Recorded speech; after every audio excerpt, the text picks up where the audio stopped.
আমি জাস্ট আপনাদেরকে 10টা নসিহা করব, জাস্ট পয়েন্ট বাই পয়েন্ট। আমি ফজরের পরে এটা বসে লিখেছিলাম। আপনারা এই 10টা কাজ কখনো ছাড়বেন না। আমাকে ওয়াদা করেন, এই 10টা কাজ আপনারা বাচ্চাদের ফিউচারের স্বার্থে কখনো ছাড়বেন না ইনশাআল্লাহ। তো আমার 10টা নসিহত হচ্ছে, এক, যে আমাদের বাচ্চাদেরকে ওদের লক্ষ্যটাকে স্থির করাবেন। ওদের জীবনের লক্ষ্যটাকে 1 নাম্বার। ওদের জীবনের লক্ষ্য হবে জান্নাত। এবং আমাদের বরেণ্য যে মানে সিংহ পুরুষরা আছেন উম্মার, ওদেরকে চিনাই দিবেন, ওদের মতো ওদেরকে হতে বলবেন। তোমাকে হামজার মতো হতে হবে, তোমাকে খালিদের মতো হতে হবে, তোমাকে ওমর ইবনে খাত্তাবের মতো হতে হবে, তোমাকে আলী ইবনে আবি তালেবের মতো হতে হবে, তোমাকে মারিয়াম আলাইহিস সালামের মতো হতে হবে, তোমাকে আয়েশার মতো হতে হবে। এই চেতনাগুলো ছোটবেলা থেকে ওর মধ্যে ইনস্টল করে। ও সামনে একটা রোল মডেল দেখবে যে আমাকে এরকম হতে হবে। এইসব ক্যাটরিনা ম্যাটরিনা সব ফেলান, এগুলা পরিমণি টরিমণি সব ফেলান, এগুলা বাদ দেন। যা চলতেছে যে সাকিব টাকিব সব বন্ধ করেন। এইসবে কোনো ফিউচার নাই। এসব ফিউচার হয়তো দুনিয়াতে কিছু দিতে পারে, কিন্তু পরকালে আল্লাহ পাকের আযাব গজব থেকে বাঁচার কোনো অপশন নাই। 2 নাম্বার, সন্তানকে 2 নাম্বার, সন্তানকে নিজের মনে করবেন না।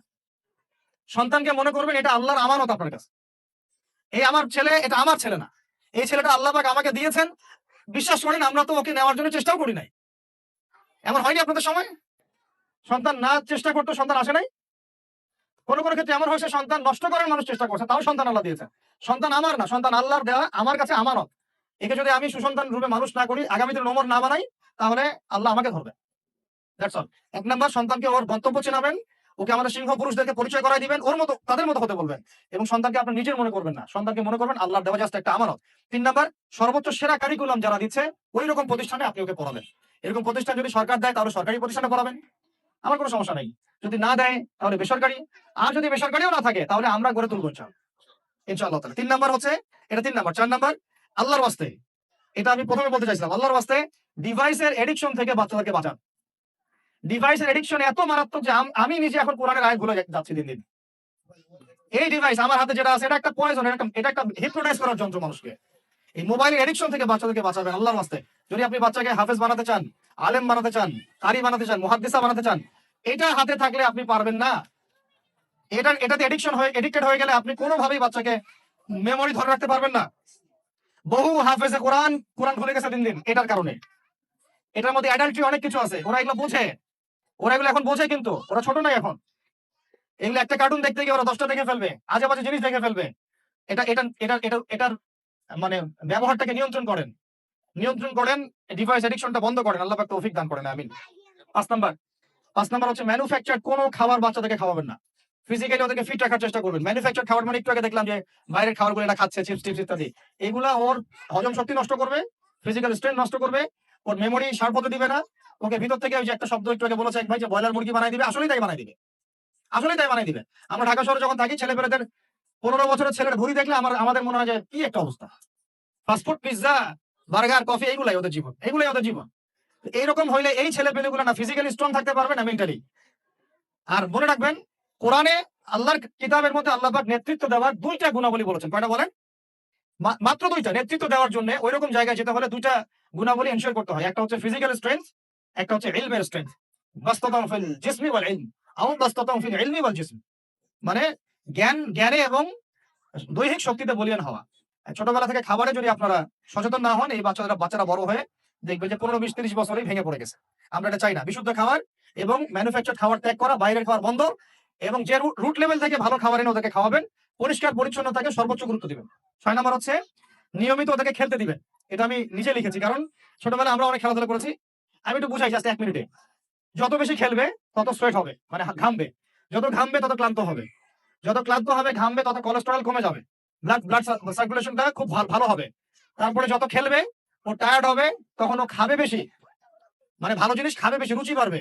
যত ভালো খাবে, ঘুম তত ক্লিয়ার হবে। ঘুম যত ক্লিয়ার হবে, ও ব্রেন তত শার্প হবে। ব্রেন যত শার্প হবে, ও অল্প সময়ে যা পড়তে পারবে, যা মুখস্থ করতে পারবে, এটা 10 ঘন্টায় আপনি পারবেন। বিশ্বাস করেন, আমি আমার স্টুডেন্ট লাইফে কোনোদিনও মনে হয় 2 থেকে 3 ঘন্টার বেশি পড়ি নাই। কোনোদিনও না, কোনো পরীক্ষার আগেও না। এসএসসি, এইচএসসি, ইন্টার, মাস্টার্স কোনো পরীক্ষার আগেও না। আমার তো মনে আছে যে আমি ওই ইন্টারমিডিয়েট পরীক্ষার আগে আমরা ভিডিও গেম খেলতে গেছিলাম মোস্তফা, মনে আছে আপনাদের? মনে নেই? ওই যে কাচারি বাজারে, এই যে কাচারি বাজারে, কাচারি বাজারে আগে এখন একটা গেমিং জোন ছিল, আপনাদের অনেকে মনে আছে যারা আমার এজের আছেন, মনে নেই আপনাদের? হ্যাঁ ভাই, জানেন তো? বাক্সের মধ্যে থাকতো, হ্যান্ডেল থাকতো। কালকে পরীক্ষা বলছে, পরীক্ষা দূর, কিসের পরীক্ষা? আমার ইংরেজি আগে পড়া আছে, আবার পড়া লাগবে না, এত কনফিডেন্স, বিকজ 1 ঘন্টা পড়ছি, আমার হয়ে গেছে। এই হলো অবস্থা। মানে বাচ্চাকে খেলতে দিতে হবে। খেলতে দিলে ওর ব্রেন ডেভেলপমেন্টে অনেক কাজে দিবে। ক্ষুধা বাড়বে, ঘুম ভালো হবে, ইনশাআল্লাহ তাআলা ওরা ওরা দ্রুত মনে রাখতে পারবে ইনশাআল্লাহ তাআলা। 7 নাম্বার হচ্ছে ভাই, এটা আমাদের ভাই বোনদের জন্য, যে পারিবারিক বন্ধনটা ভালো রাখেন। যে পরিবারে হাজবেন্ড ওয়াইফের বন্ধন ভালো না, ওই পরিবারে ভালো সন্তান গড়ে উঠবে না। ওরা অনেক কিন্তু দেখবেন যে মানে মেন্টালি অনেক ডিপ্রেসড হয়ে যাবে। পারিবারিক বন্ডিংটা খুব ইম্পর্টেন্ট। এইজন্য আমরা দোয়া করি আল্লাহ পাক যেন সবার মধ্যে পারিবারিক বন্ডিংটা ভালো রাখেন এবং পারিবারিক কলহ থেকে আল্লাহ পাক আপনাদেরকে হেফাজত করেন, আমিন। আর 8 নাম্বারটা হচ্ছে বাবাদেরকে বলছি আমি, যে বাবাদের উচিত হবে মাদের দায়িত্ব না শুধু সন্তানদেরকে সময় দেয়া, বাবাদেরকে। Because because brother, you are not a money making machine at all. আপনি মানি মেকিং কোনো মেশিন না। আপনার কাজ শুধু টাকা আর্ন করা না তো। আপনার আমার কাজ হচ্ছে বাচ্চাকে সময় দেয়া।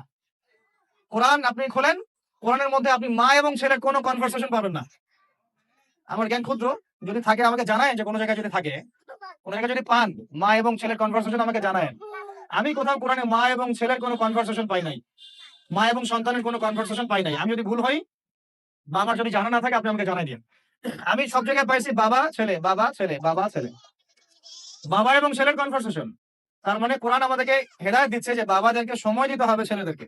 ইউসুফ তার বাবার সাথে কথা বলছেন, ইউসুফের বাবা তার ছেলের সাথে কথা বলছেন, লুকমান আলাইহিস সালাম তার ছেলেকে নসিহত করছেন, ইব্রাহিম আলাইহিস সালাম তার ছেলেকে বলছেন আমি তোমাকে জবাই করার স্বপ্ন দেখেছি।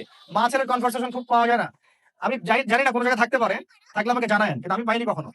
তো বাবাদেরকে বলবো আপনি সন্তানকে সময় দেন, because you are not a money making machine at all. আপনি কোনো মানি মেকিং মেশিন নন। এটা হলো 8। আর দুটো বলে শেষ করতেছি। 9 নাম্বার হচ্ছে সন্তানকে চাপ দিবেন না, চাপ দিয়ে ওকে জোর করে কোনো কাঠামো দেওয়ার চেষ্টা করবেন না, বরং আপনি খুঁজে বের করেন আপনার সন্তানের মধ্যে ইউনিক প্রতিভা কি আছে। এই মেয়েটার মধ্যে হয়তো একটা প্রতিভা আছে যেটা আমার মেয়ের মধ্যে নাই, এর মধ্যে একটা প্রতিভা আছে ইউনিক যেটা ওর মধ্যে নাই, ওই ছেলেটার মধ্যে একটা প্রতিভা আছে যেটা আবার এই মেয়ের মধ্যে নাই। আপনি কখনো কারোর সাথে কারো তুলনা করবেন না। তুমি মারিয়ামের মতো ফার্স্ট হতে পারো নাই কেন, তুমি ওই সুমাইয়ার মতো সেকেন্ড কেন হলো না, তুমি আব্দুল্লাহর মতো কেন ফার্স্ট হলো না, কখনো এরকম তুলনা করবেন না। এগুলো করলে ছেলেরা ভিতর থেকে, মেয়েরা ভিতর থেকে খুব ডিপ্রেসড হয়ে যায়, আত্মবিশ্বাস হারায় ফেলে। ওরা মানে মনে করে হয়তো আমার দ্বারা কিছু হবে না। বরং আপনি আর উৎসাহিত করবেন, কোনো সমস্যা নেই বাবা, কোনো সমস্যা নেই আম্মু, এবার বরং এই পরে এবার হবে ইনশাল্লাহ। বরং তাদেরকে সময় দিবেন এবং খুঁজে বের করবেন যে কোন প্রতিভা আপনার মেয়ের মধ্যে, আপনার ছেলের মধ্যে আছে। কেউ দেখবেন খুব ভালো লিখতে পারে, কেউ ভালো আবৃত্তি করতে পারে, কেউ ভালো নেতৃত্ব দিতে পারে, কেউ ভালো দেখবেন যে মাশাআল্লাহ মুখস্থ করতে পারে। প্রতিভা বিচক্ষণতার সাথে ফাইন্ড আউট করতে হয়। এটা আমার আমার কাজ বাবা হিসাবে, আপনার কাজ মা হিসাবে। আল্লাহ পাক আমাদেরকে এটা করার তৌফিক দান করেন, আমি জোর করে চাপায় দেওয়া যাবে না। আর একটা নসিহত শেষ, সেটা হলো আমরা তো 5 ওয়াক্ত নামাজ পড়বই, বাচ্চাদেরকে তো ইসলামিক পরিবেশ দিবই। আমাদের তাহাজ্জুদের ওয়াক্তে 2 রাকাত নামাজ পড়াটাকে আপনার উপর ফরজ করে নেন। তাহাজ্জুদের ওয়াক্তে অন্তত 2 রাকাত নামাজ পড়াকে আপনার আমার উপর ফরজ করে নেন, যদিও এটা ফরজ না, ফরজ করে নেন। কারণ ওই সময় দোয়া যেগুলো করা হয় আল্লাহর কাছে একদম সরাসরি কবুল হয়। আপনাদেরকে আমি একজন মনীষীর কথা খালি বলবো, ইমাম বুখারী রাহিমাহুল্লাহ, নাম শুনেছেন আপনারা? তার কিতাব কিয়ামত পর্যন্ত ইনশাআল্লাহ পড়ানো হবে, ওটা না পড়ে কেউ আলেম হয় না, তাই না বিষয়টা? তিনি যে একসময় অন্ধ ছিলেন আপনারা কি জানেন? তিনি যে একসময় চোখে দেখতে পারতেন না, আপনারা কয়জন জানেন? তার মা তাহাজ্জুদের ওয়াক্তে আল্লাহর কাছে কান্না করতে করতে করতে করতে, আল্লাহ আমার ছেলের চোখটা ভালো করে দাও, আল্লাহ আমার ছেলের দৃষ্টিশক্তি ফিরায় দাও, আল্লাহ আমার ছেলের দৃষ্টিশক্তি ফিরায় দাও। মায়ের এই দোয়া আল্লাহ পাকের আরশ পর্যন্ত পৌঁছে দেয় অলৌকিক ভাবে, মিরাকুলাসলি। ইমাম বুখারী রাহিমাহুল্লাহ সকালবেলা উঠে চোখে দেখা শুরু করে।